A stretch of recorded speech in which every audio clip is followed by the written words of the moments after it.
Hi, it's Anne-Marie from Charmed Life Therapy again, and today I just wanted to touch on some of the themes that have been coming up in the last few days related to Taylor Swift and Blake Lively. We've just in the last day or so just had I don't even know if the subpoena's been withdrawn, but they're not enforcing it, because we know that behind the scenes that Justin's team has got the information that they need from Taylor Swift's side of things. But Blake Lively's side has tried to take credit for that and tried to say, well, oh, thank goodness, because we were working behind the scenes with Taylor's team and we're so relieved that it's worked out this way, and their harassing subpoena to Taylor and her lawyers can go away, and trying to take credit for that as if anybody is working in tandem with their side at this point in time. But that's like just a narcissist's aspect all over. Even when things are going wrong for them, they will still put a spin on it and try to take credit for that. But what I wanted to talk about today, kind of like I do in most of these videos, I like to get us speculating about what's going on emotionally behind the scenes and what we can learn from it. So it's interesting to look at Taylor, because Taylor Swift, I know, like some people, she's widely adored and yet widely vilified at the same time. And you may have come across on YouTube HG Tudor, who is a narcissist, a self-proclaimed narcissist, and has his own way of grading narcissists and categorizing them, which kind of is so narcissistic to set yourself as a narcissist, to set yourself up as the authority on narcissism. But he has his own thing and his own way, and he's categorized Taylor as a narcissist. And that may or may not be true. It would be true that most of us have narcissistic traits. And certainly it's probably helpful if you're some kind of performer to have narcissistic traits. But there's a lot about Taylor, to my mind, that doesn't add up in terms of narcissism. Just seems to care too much for sure about to be a narcissist to me. She really does care about doing good, and she cares about what people think of her. And people will say, obviously, well, a narcissist cares about what people think about them, but it's in a different way. So anyway, let's talk about Taylor, and I might have to keep stopping because I've got more notes with this video. I usually try to do them in one, or I might just check my notes. But yeah, I've got a few thoughts on this that might be worth thinking about, and might be worth you going off and speculating for yourself on. But you've got Taylor, who kind of has always lived like a middle class lifestyle when she was young, if you like, and has fame early, and has these parents who support her. So she's very interesting to study from the perspective of how far you can get when you have supportive, loving parents and all of that. And my nephew and I argue about Taylor Swift. Well, he doesn't like Taylor Swift and he doesn't like Ed Sheeran, because he believes that they're privileged and they had it all laid on a plate and they're manufactured and this, that and the other. And I tried to argue with him that, well, yes, that is true in some aspects, but they've also worked in, it's very unfair to say that they haven't worked really hard for what they've had and fought the fears and done it anyway, and all of the other things, they've taken a lot of risks and what have you, So we kind of have this ongoing argument. I mean, I would never disparage anybody simply from the terms of the luckiness of the birth, if you like. We've all got problems to carry, haven't we? But anyway, so Taylor, if you look at Taylor, she's quite interesting in that she tends to have these kind of really intense relationships and big public fallouts as well. But like, this kind of has become the new most famous one, if you like, this one with Blake. But obviously she's had famous breakups and things like that. And she's kind of had some questionable relationships, hasn't she, if you think in terms of John Mayer and Jake Gyllenhaal when she was very young. And the most recent dubious one was Matty Healy, wasn't it? Which is like, you'd never put them together at all kind of thing. But then again, we don't know all about Taylor Swift behind the scenes and how freaky she is, or not freaky. But yeah, but the Kanye West Kim Kardashian would have been the big one before that. So it's interesting kind of to look at that and think about kind of the lessons that you would have thought should have learned there about kind of being sucked in by people and giving away too much kind of information to people who aren't particularly safe to give information to, if you like, putting her trust where in people who don't deserve her trust, I guess you could say, because she was very much manipulated in that situation. I mean, she was very young when Kanye crashed the stage and did that to her at the MTV Awards, and gave credit for her award to Beyonce, and kind of she was very gutted about that at the time. She was only 19, only a bit of a kid. You imagine, crowd starts booing, you think it's about you, because it's almost like the childhood relationship is that. Because Taylor at 19, Kanye West, established artist, crashing the stage like that.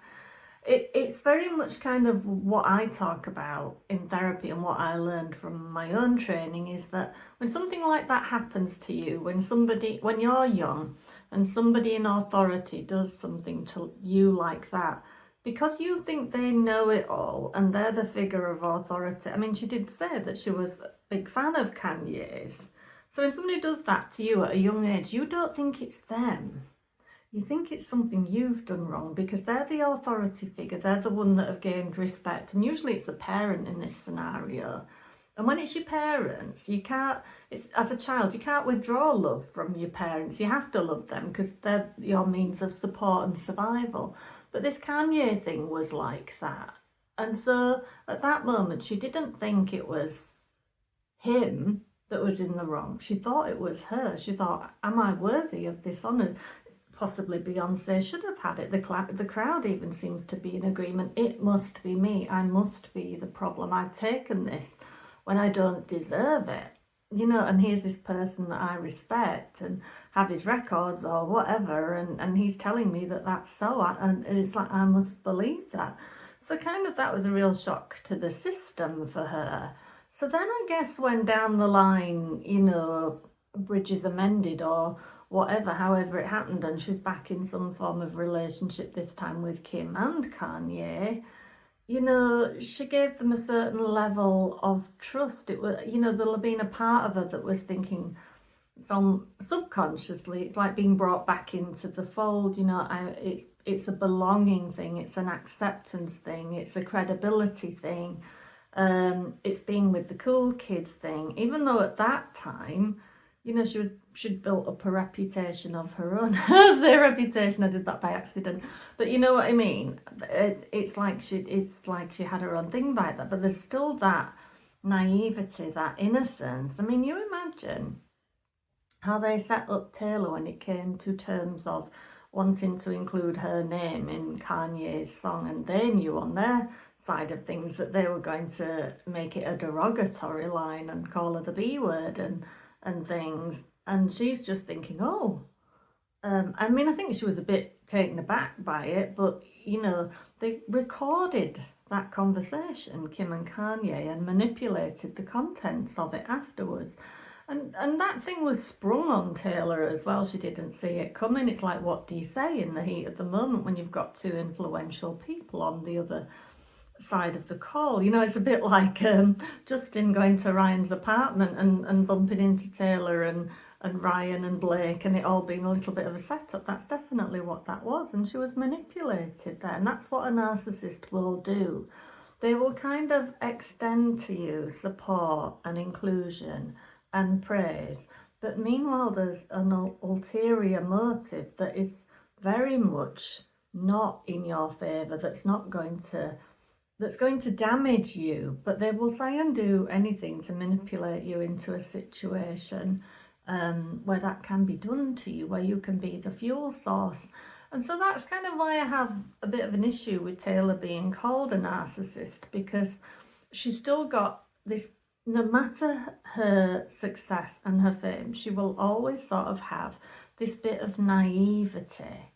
And I think it stems from being like a precocious child who, genetically, it's down the line. Her grandmother was an opera singer, and, a creative force, if you like, and she's been supported and encouraged from being a precocious young girl. And she said herself, she's never been the cool kid, she's never been the sexy girl, she's never been this, that, or the other. And you imagine kind of growing up like that, even when you've got supportive parents and parents who do the best for you. She was going off to school and not fitting in and not being one of the cool kids. And she's a pretty girl. She had all that big blonde curly hair, didn't she? I'm sure there was a lot going on in school where kind of she was included, but there was an element of meanness at the same time. I mean, she said before, that she talked to her friends, do you want to go to the mall today? Do you want to go to the mall today? Do you want to go to the mall today? Everybody said no, and then she bumped into them later with her mum, and they were all at the mall together. They'd not included her.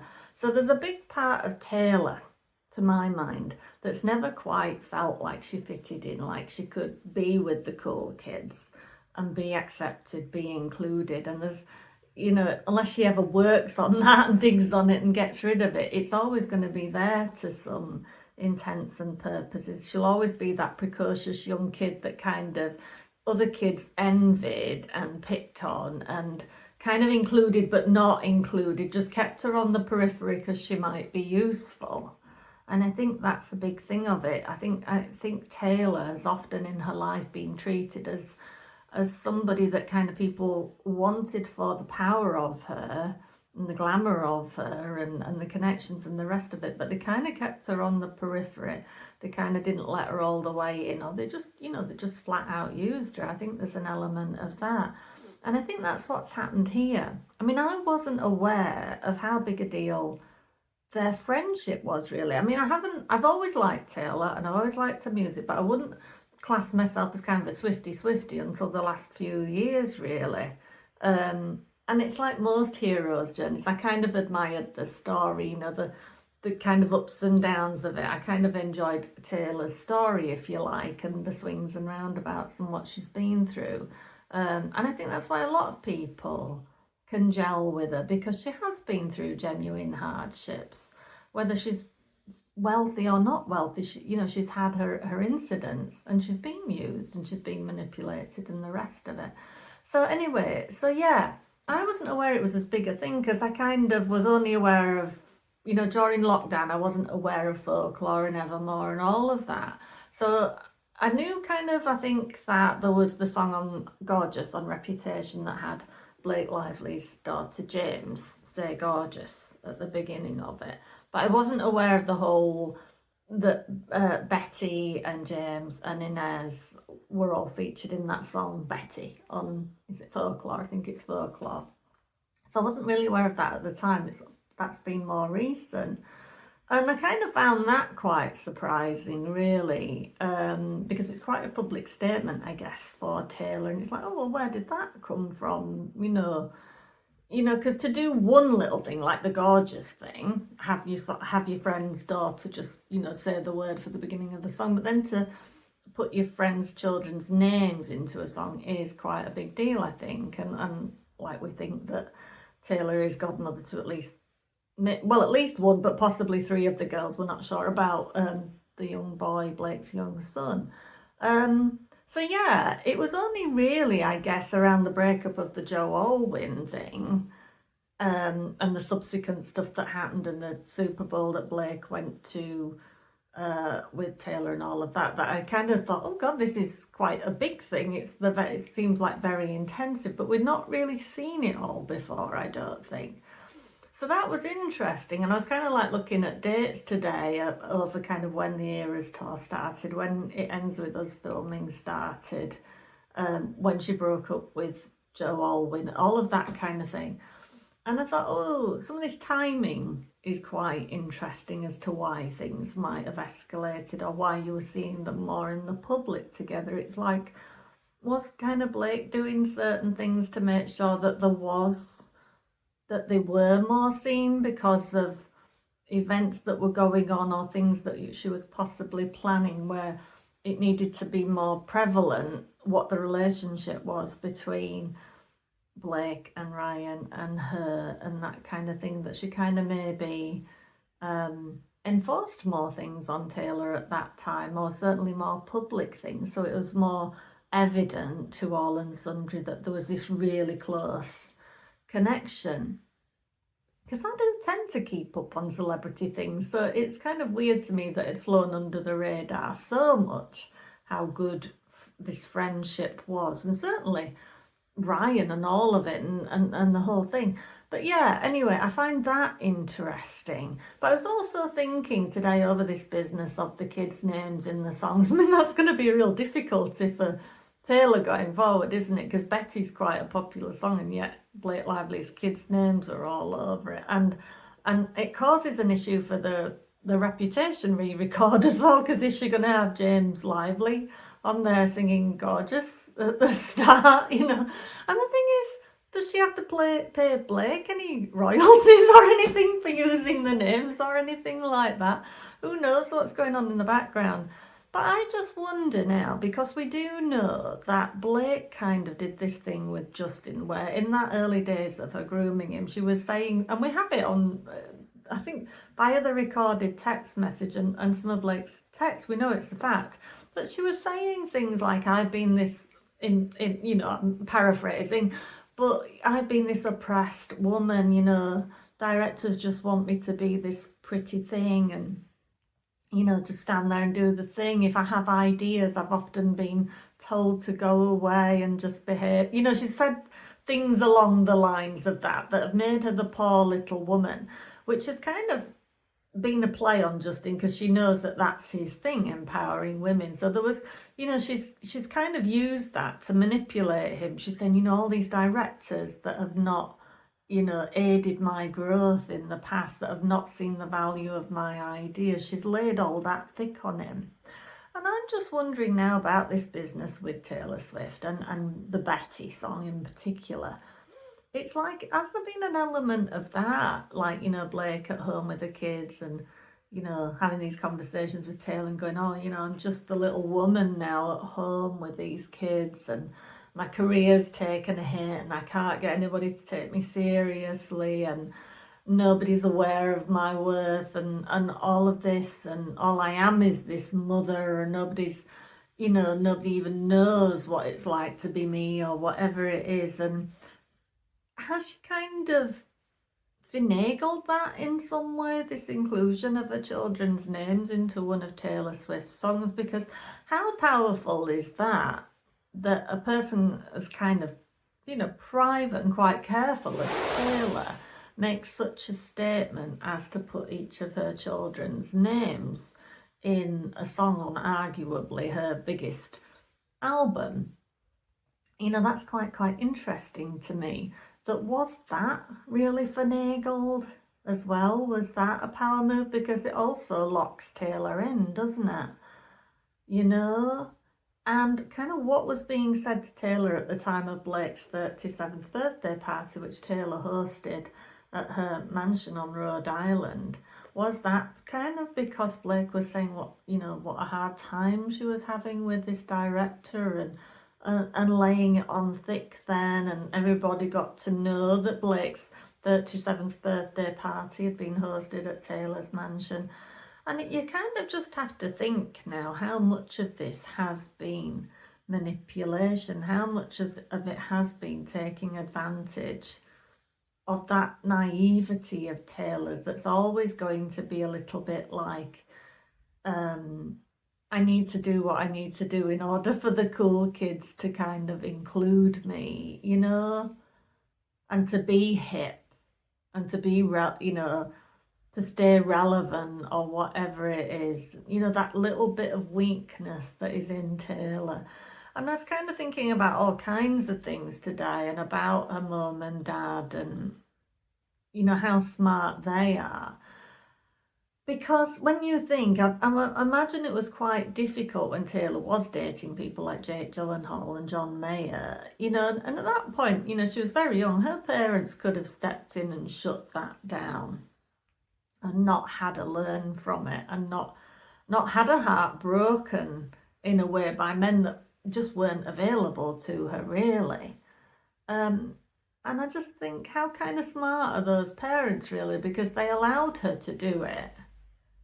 and to have that experience and to have that hurt and to learn from it, and and to grow as well when they could have shut it down. You know, we know that these people wield power with her. You know, if they'd have really wanted to, I'm sure they could have shut it down. I'm sure they were kind of pretty scared for her, but this is kind of how you learn. It's like I said before, you do need those hardships. So her parents have really been quite smart in a lot of ways, and I'm sure it was very similar as a child, that they allowed her to kind of, yeah, they empowered her. They moved to Nashville and they visited recording studios with her and a lot of it, but I don't think they shielded her from the knocks, you know. But all along the line, that there is that little bit of weakness in Taylor that probably does stem, like I say, from being this precocious child. Even when, like, she had that essay incident herself with the DJ at the radio station where she was just doing some kind of promo thing, and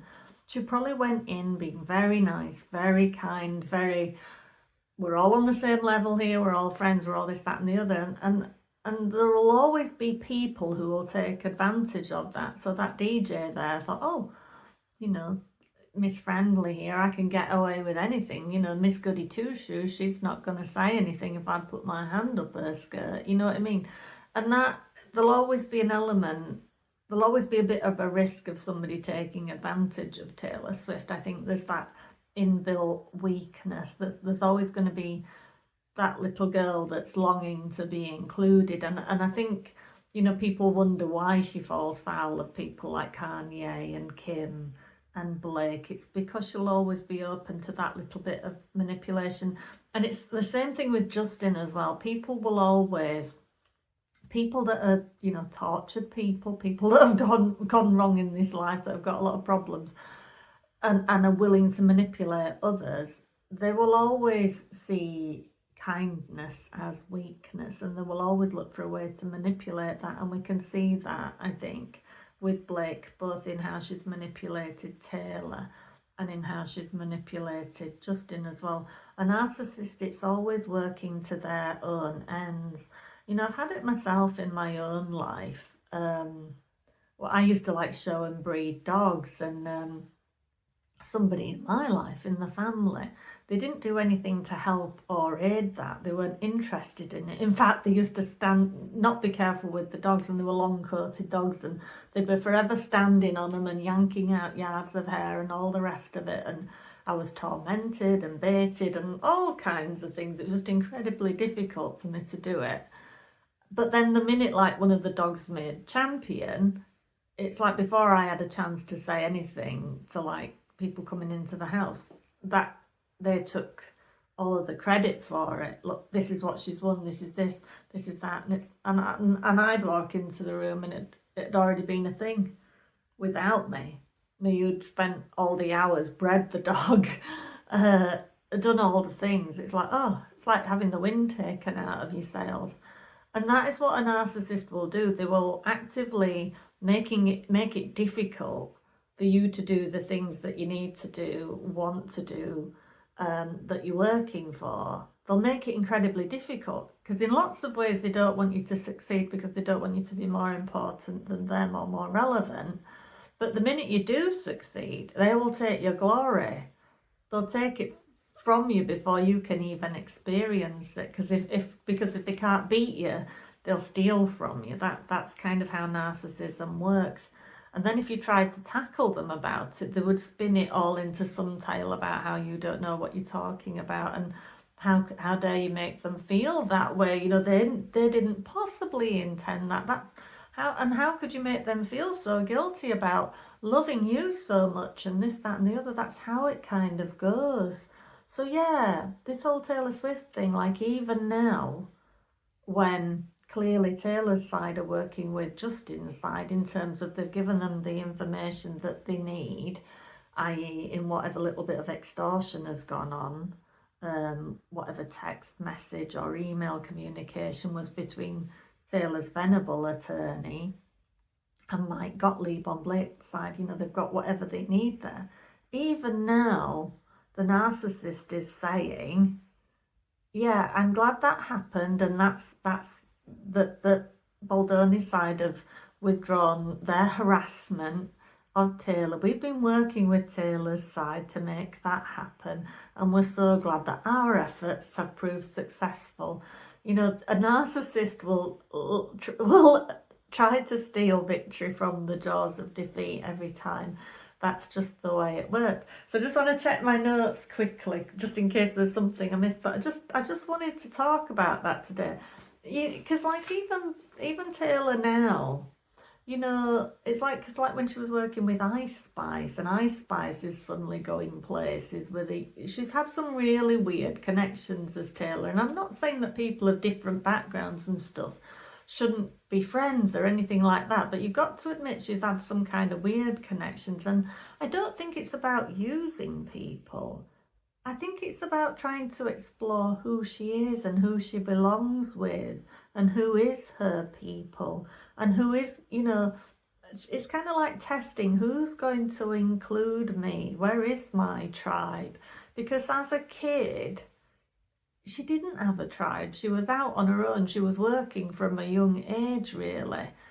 You know, this whole girl posse thing, and Gigi Hadid and whoever else, Selena Gomez and all the rest of them. And it's like trying to find who is my people, who is my posse, who's going to include me, who am I safe with?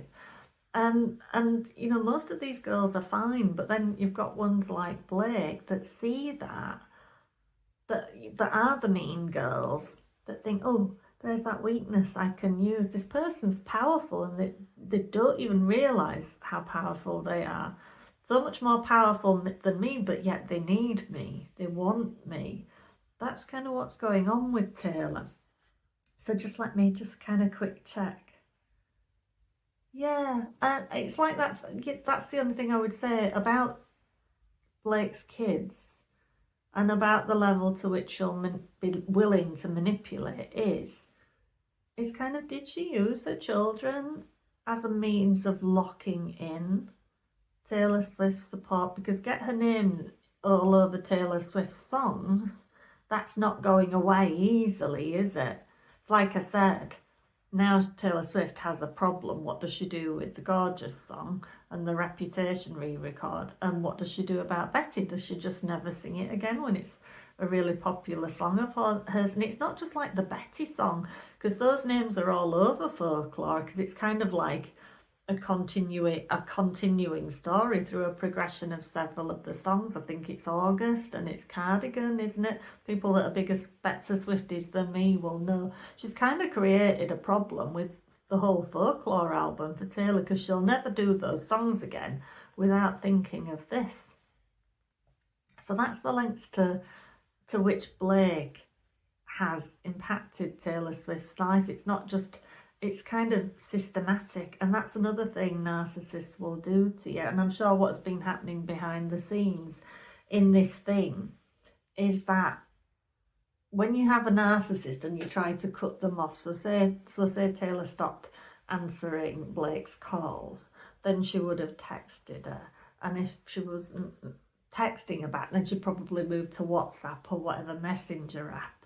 And then if Taylor wasn't answering there might have been a written communication, there might have been something from a solicitor or a friend, or borrowing a friend's phone to make a phone call on the friend's phone. Because when somebody is a narcissist and a manipulator and they want something, they won't respect a boundary. So you not picking up the phone does not send a clear enough message to them. They just won't get it. They'll refuse to get it. They'll try every single avenue around you till you feel completely harassed and completely exhausted.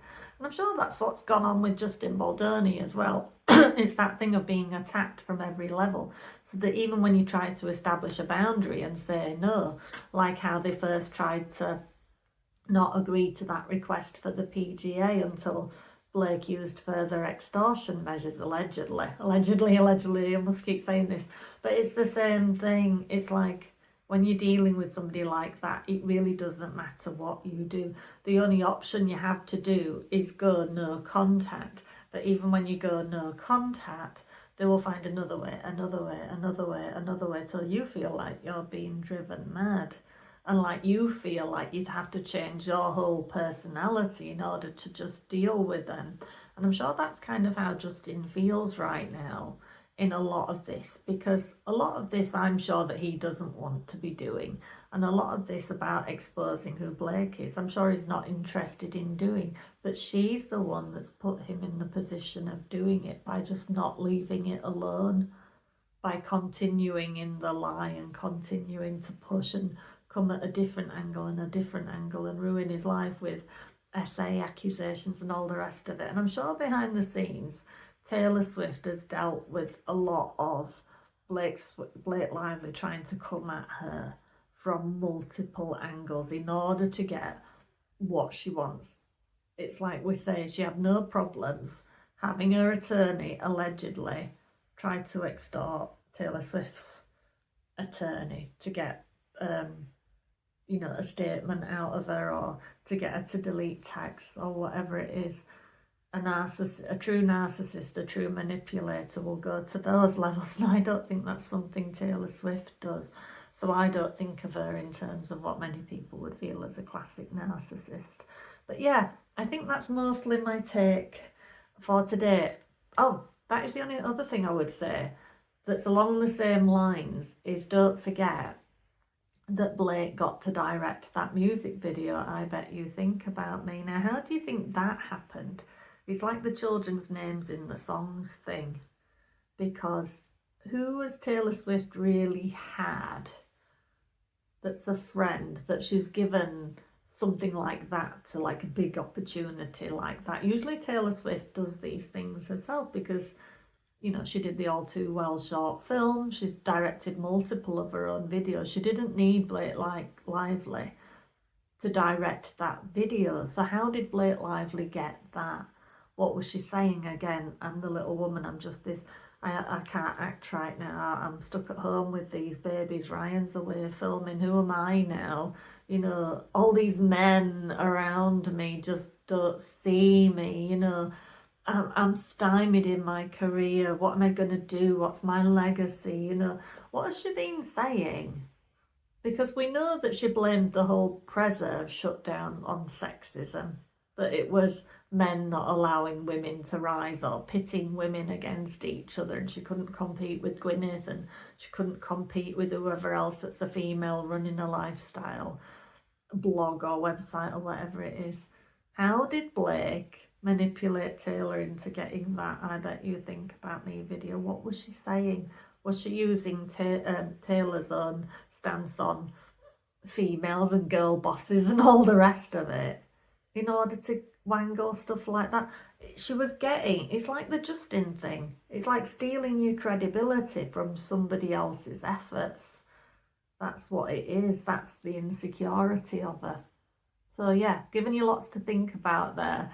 But do drop me a comment with your own thoughts. I just find it more interesting to do this than recite all of the details of the court cases, because so many more people are doing that and doing it really thoroughly. I kind of just like to look at the bits of it and think, oh, that's really interesting. What could that be about? What could we learn from it? But yeah, it just shows you that even when you rise to the heights of Taylor Swift's level, that those childhood imprints that you have of not being the cool kid, not being the one that fit in, even when as a young kid you're already working in a way, already earning money, already showing signs of having a really successful future, that you will have had other kids that were jealous of her doing that, jealous of the way that her parents supported her, jealous of what was available to her, jealous of her pretty and cute face and her lovely big bouffant blonde hair. How many people probably... I was doing a little call with a kid the other day, that is got really critical over her own hair. She's got naturally curly hair, but now it has to be dead straight and it has to look a certain way, not hair out of place, because kids at school are picking on her if it dares to look curly, if it dares to look natural. A lot of Taylor Swift, when you think, how does she get into these scrapes now with the men and with people like Kim and with people like Blake? It's because there's still that little girl in there that wasn't included, that didn't look the right way, that was too clever, that was too talented, that was too much of a threat, you know, so hence people didn't include her, or they included her as a means to manipulate her or shame her or whatever it is. There's still that little girl in there, and that's why she falls prey to these kinds of things. And a lot of us have that. We have elements of that ourselves, and it might be interesting for yourself to look at what childhood imprints you learned, you know, from school. They say, it's like Marissa Peer would say school days are the best years of your life. They're absolutely not. They're shockingly horrible for the most part. It's absolute torture. Anyway, drop me a comment if you feel moved to, and please do hit that like, subscribe, share if you can. I really appreciate you all being here, and thanks for watching to the end. See you later.